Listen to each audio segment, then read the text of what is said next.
Hello, everyone, and welcome to the WHN broadcast. I'm your host, Karen Ruby. Today we have a special guest. We have Jose Jimenez today, and we're going to talk about airborne transmission.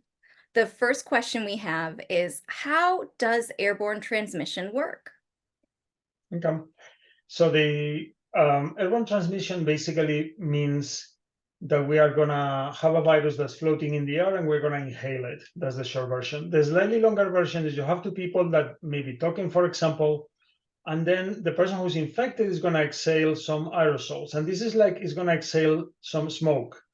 But it's just the smoke is not visible because there's too little of it, even though, but then it's infectious.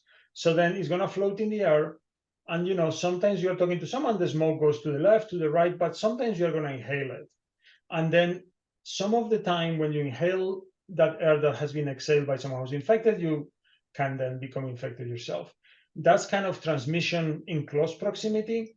But it can also happen when you share the air in a room. So you may be in a choir practice, in a class, or in a party, or whatever. And then the person that's exhaling the virus may not be next to you. But it's the same as if there was someone who was smoking somewhere else in the room.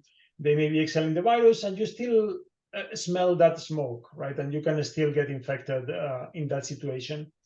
Less likely that can also happen outdoors, especially if you are close or if you are in an outdoor place that's outdoors, but really there is walls and it limits the flow of air, so the air gets trapped. So that will be how it works. But at the end, you have to inhale the virus, and it's different than what they told us at the beginning of the pandemic, that it was our hands and we were touching ourselves. That we now know is very little importance for this virus, or these projectiles that someone's going to cough and then these projectiles are going to hit you in the eye, whatever. That also, can happen, but it's not how this virus is surviving and thriving.